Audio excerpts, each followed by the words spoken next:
You're listening to The Money Hour with your host, Tina Mitchell, on Alternative Talk, AM 1150. Now, back to the show with local mortgage and finance expert, Tina Mitchell. Welcome back to The Money Hour with your host and mortgage expert, Tina Mitchell, right here on 1150 AM KKNW, the Saturday, August 26th show. I provide you news on everything money, fresh information on market trends and conditions in our local economy. If you're hearing my show at a different time or day, you are listening to your rebroadcast. You can call the show to speak with my guests that I have in studio at 1-855-400-1150. Again, that's 1-855-400-1150 or online at themoneyhour.com. In studio right now, first time in studio, Andria Bovey with my LTC expert. Avoid nursing homes by planning ahead for extended care. Andria, thank you so much for joining me in studio today. Appreciate it. Good afternoon, Tina. And a little bit about Andria. Specializing since 2009, Andria Bovey educates about the likely event we each face, needing care or being called upon to be a caregiver one day, because 3 out of 4 people will need long-term care, and many people are either unaware that there are solutions to fund care or fail to plan soon enough. Andria makes time to speak in groups and organizations as frequently as possible to raise awareness about pre-planning for extended care. Andria is LTC Partnership certified and consultants by webinars with individuals and businesses, owners in several states.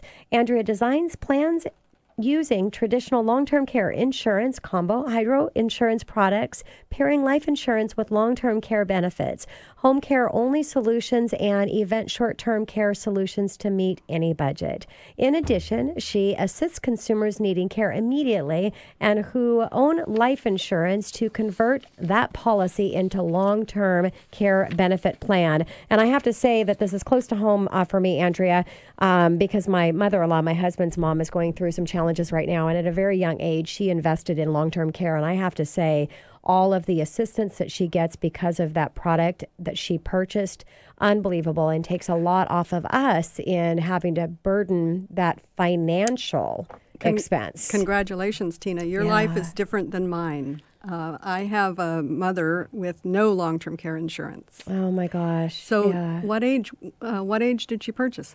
Oh my God, I don't know. She was young, like in her late 40s to early 50s, and she was a real estate expert, so just really, really planned ahead. So we're talking about avoiding nurses. We're avoiding nurse homes by planning ahead for extended care. So how does planning ahead keep people out of nursing homes? Well, none of us ever think we're going to be in a nursing home, right? You don't say at the end of my life, I'm really looking forward to being at Shady Pines, right? You're not saying that, right? Yeah. And people that are in nursing homes generally are people that didn't plan ahead. Mm-hmm. So they have impoverished themselves to be in a nursing home. They have no assets left, and they're in a place they never expected to be. Yeah. So people that plan ahead, think about the risk, understand what the costs are, consider insurance, consider setting aside some of their own money, far and away are able to get their care at home or in a nice assisted living facility. Is there anything else in the meaning of prepare? So in getting people prepared to pre-plan for that long-term extended care? Absolutely. Obviously, I talk to people about insurance products that help people to fund this because it's very difficult to save up enough money. But besides that, it's super important to talk to the family. Like you already knew probably before your mother-in-law began to have some challenges that she had this insurance. Yes. I always say if you decide that you're not going to buy any insurance, you're just going to take your chances. Some men tell me their long-term care plan is Smith & Wesson. It's not the best plan. I hope they're able to remember that's their plan because there is something called dementia. But I always say talk to their families. If your plan is to take your chances and maybe move in with your kids, for goodness sakes, tell your children that's your plan. Exactly. And then maybe they might prepare ahead of time and financially help to get that insurance. So what exactly is extended care and what types of services are needed of part of that extended care? Right. So extended care or long-term care, it's the same term. Okay. Same thing. And it means help when we need assistance with what are called activities of daily living. So obviously we think that's for when we're quite old. but it can happen anytime. And our regular health insurance, our Medicare when we're 65 plus, really doesn't cover any of these expenses. I often use the actor Michael J. Fox as an example because he was diagnosed with Parkinson's at 31, and he is a long-term care patient with all of his resources. He works when he can with some assistance, but he is definitely a long-term care patient with that Parkinson's disease that he has. And by the way, he became uninsurable the day of that diagnosis at 31. Yeah, wow. So it's assistance assistance with our activities of daily living or supervision to keep us safe when there's Alzheimer's or dementia. So when you talk about cost, I'm sure there's a range of costs depending on age and all of that. Oh, yeah, go ahead. Yeah, I want to back up, though, because activities of daily living is a term in the service provider and the insurance marketplace. So I think we should define those. Of course. Of course, right? So activities of daily living are help to with walking, dressing, toileting, bathing, eating, transferring, all those kinds of things. So think about today. You woke up. You swung your feet out of bed, you stood up, you used the bathroom, you got dressed, went into the kitchen and made some breakfast, or probably coffee first in this area. And eventually we may need some help with many of those things. That's what it's about. And there's a minimum requirement what is the requirement of those that you've lost that ability to where you can actually... And use the benefits on a policy? Yeah. So standardized across long-term care insurance is a need to have assistance with 2 out of 6 activities of daily living. Or need supervision because of cognitive impairment. Okay. So let's talk about the cost associated to... So the cost for the care services, because we need to talk about the cost for what the services are. Okay. And then the cost of insurance. Okay. Okay. Go ahead. Which do you want to do? Go ahead and share both of them. Okay. So we're in the Seattle area. I don't know if your show broadcasts much further out of the area, does it? No. Well, we've got people listen online all over, yes. All over, but primarily we're in Puget Sound, right? So the cost today for 1 hour of somebody to come in your home and give you some help is $30 an hour.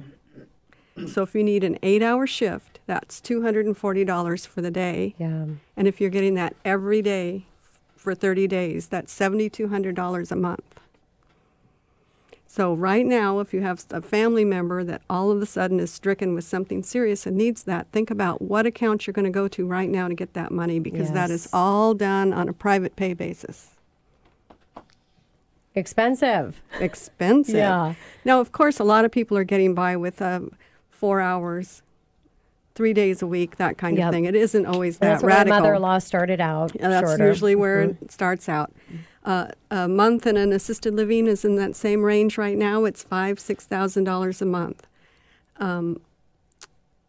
And an assisted living facility is where you have a room, right? You've got your little apartment in the bed, and you go in basically a one-bedroom with a bath is what it is. And you go to a common dining room for meals, generally laundry's included, generally some transportation for activities and out things. So what about, Andrea, the cost of the actual insurance itself? How does that range? Right. So the cost of the insurance is based on your health. It's a health underwritten product, so it's based on your health at the time you purchase and the level of benefits that you choose. So I find that people are spending $100 to $350 a month for their coverage. And it's a big range, but some people buy very small policies because that's affordable, and some people want a big Cadillac policy. And it's when you think about it, it's not an expensive cost if you think about the small thing to give up in order to have this, so that you have that coverage when you need it, and just the freedom to know that it's there. Because I imagine, thank goodness I'm not there yet, but I'm almost rocking 50 next year, so you start thinking differently. And I imagine 10 years from now, when I'm 60, I'm really going to be thinking, what is this going to look like, and if I'm going to need that. So you definitely want to have that peace of mind. Yeah, and remember, I just said it's a health underwritten product. And so people are much more likely to qualify and get a good health rate at 50 than at 60. Yeah, of course. So Andrea, you may think that you're never going to need this extended care because you're so healthy right now. What do you say to people that say that to you? I say, we all want to think that, but it is the river of denial. I have yet to ever have a pet that didn't need a lot of assistance at the very tail of their life. And humans are the same way. So people a lot of times say, I'm really healthy. I'll never need this. I really take care of my health. Well, those are the ones that really plan to have a long life, right? Exactly. And they're going to really need some care. But I want to address that specifically because it's different by gender. So by the time we're 65, and all the stats basically go from 65 plus, not that you should wait that long to purchase, but the stats run that way. Men by the age of 65 have almost a 60% chance of needing long-term care in their lifetime, and women almost 80. Wow. And women are diagnosed because we live so long. Because we live so long. And women, it's particularly an issue because we're also often, what do I want to say, more frequently diagnosed with dementia than men. Yeah. And that's exactly what my mother-in-law has been diagnosed with. I'm so sorry. Yeah, she's doing fine, but definitely is utilizing the assistance that she has. So let's talk about products, Andrea, that you use when you plan ahead for these costs. Yeah. So I used to refer to myself as a long-term care insurance specialist, and now I call myself a long-term funding specialist because there's a lot of products that people use. We have traditional long-term care insurance that people have heard of. It's a product designed specifically to address this issue. Okay. All the products cover care in all settings, which is very important, and the same triggers the 2 out of 6 activities of daily living or the supervision because of cognitive impairment. But there are also policies that have cropped up recently, or more and more of them are being designed by carriers that combine life insurance with long-term care riders and annuities with long-term care riders. And people that have old life insurance policies or old annuities, some of those can even be what is called a 1035 exchange. Some of those can be exchanged into these products. Okay. Kind of like a 1031 real estate exchange. Yes, I'm sure it works very similarly. Yeah. That same kind of concept. And so now we've taken money that really couldn't be used on a tax-advantaged basis, and we've created tax-free long-term care benefits. Restructuring that. And then there's some short-term products that you mentioned in my bio, some other things. But anyway, there's just a whole lot of ways that people can plan today. Yeah, and so the best thing is to really meet with your expert. I have Andrea here in studio if you don't have one, and really figure out what plan's going to work best for you. So if somebody were to ask when, is really the appropriate age to start financially investing in this coverage? Well, Tina Mitchell, as somebody that's about to turn 50 or will turn 50, I always say that I want people to start planning by age 50. Okay. And the truth is that most purchasers are between the age of 55 and 65. Got it. Yeah. But I like people to begin to look at age 50. Okay. And what about the qualification for purchasing? Right? Health. People buy it with their health, not their wealth. Yes. So qualification to purchase, being able to health qualify is a big one. People always want to ask me specifically what would rule them out, and it's so different carrier to carrier that I don't like to go into that in this kind of setting. But I say work with an expert because they will be able to direct you to the appropriate carrier based on your situation. Makes sense, Andrea. Yeah. So, Andrea, we've got less than a minute, and I need to get to commercials. So what would you like to leave the listeners with as we wrap up our time together? Let your family be your family, not your caregiver. Yeah, that's beautiful. I love that. So if you're, it's almost brought a tear to my eye. If you're listening right now, really think ahead, because that's what the show is about. The show is really about having a financial stable plan and understanding all of the options that you need to prepare for yourself and for your family so that you can live a great life. And so, Andrea, thank you so much for coming in and sharing your wealth of information to my listeners. Really appreciate it. Pleased to be here. Coming up next in the Money Hour, why listing your home overpriced is a huge mistake. Francine Schneider with RE/MAX Integrity right here on 1150 AM KKNW after this short break.